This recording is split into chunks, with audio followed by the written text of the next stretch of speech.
On devrait être au 6e talk show normalement, mais on n'est pas là ce soir. On va faire un show sans le talk. Le 5e, le numéro 5 déjà. On est ravis de vous retrouver pour ce 2e talk show en direct. 30 minutes de débriefing sur la... Bienvenue dans le numéro 3 du talk show pour cette demi-heure de débriefing. La première chute. 2011, ce sera peut-être le digne successeur d'Antoine Méo. Qui remporte la finale Lights, juste devant Justin Martia et Ryan. Eh bien, n'hésitez pas à nous partager. Donc, si vous avez vous aussi un avis, n'hésitez sur le chat à le faire sur le chat. Et on a vu la victoire générale de Steve Ramon, le Belge, Chad Reed, qui est venu un petit peu fort sur James Stewart dans ce dernier tour de cette finale. Vous avez un petit mot à dire déjà, les Gomes, sur l'ensemble du championnat. C'est à chacun sa monture. Ce soir, j'ai décidé de parler du choix de sa moto avec... On sait qu'il a une moto toujours préparée aux petits oignons.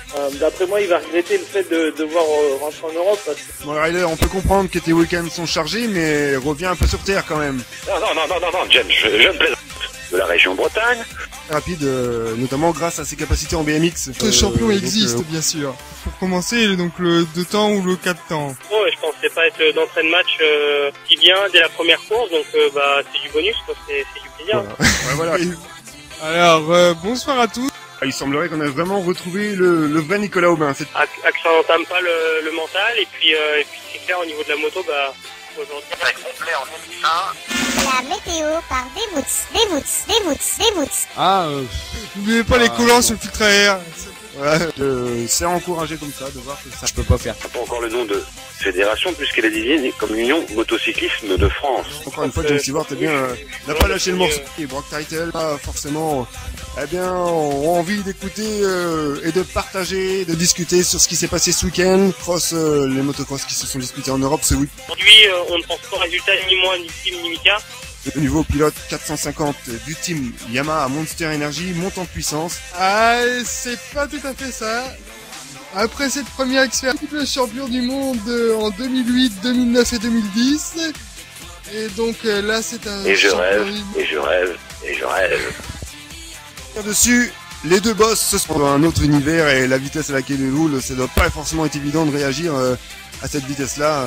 Juste une petite chose, c'est que très belle 7ème place, il est patient, il ne tombe pas, donc c'est quand même étonnant. Il semble ne pas sentir le mois du monde, la pression, et donc ça c'est un... Oh, la super finale, c'est Steven Fossard qui justement... On va enchaîner, on va... Qui passe en Belgique et en Italie, je pense que l'on va dans le bon sens et que c'est un excellent moyen. Sur la 2,5. Après avoir quitté la France avec un titre de Prince of Bercy, j'ai fait plaisir sans prendre de risque et être obligé de se préparer physiquement. Vous êtes au cœur des 30 minutes du talk show avec James, Dave, Seth, Devoots et Small Rider. C'est un élément très important pour tout le monde entier vont pouvoir se faire plaisir très rapidement. À commenter, à argumenter. C'est Justin Martia qui est son principal adversaire cette année. Votre budget devrait être un peu plus là, puisqu'en 2006, il se retire discrètement. Et quant à Sylvain Rollois, je pense qu'il... Du championnat d'Italie à Faenza, sur les 20 tours des finales. Là, on est vraiment pour la saison la plus belle qu'on ait jamais connue. Romagny sera la première épreuve dans l'Ouest. Sur UFOLEP, FFM. À mercredi prochain, bye bye. Bonne soirée, à plus. Salut à tous. Pour votre information, vous entendez, je suis dehors et on entend même le chien.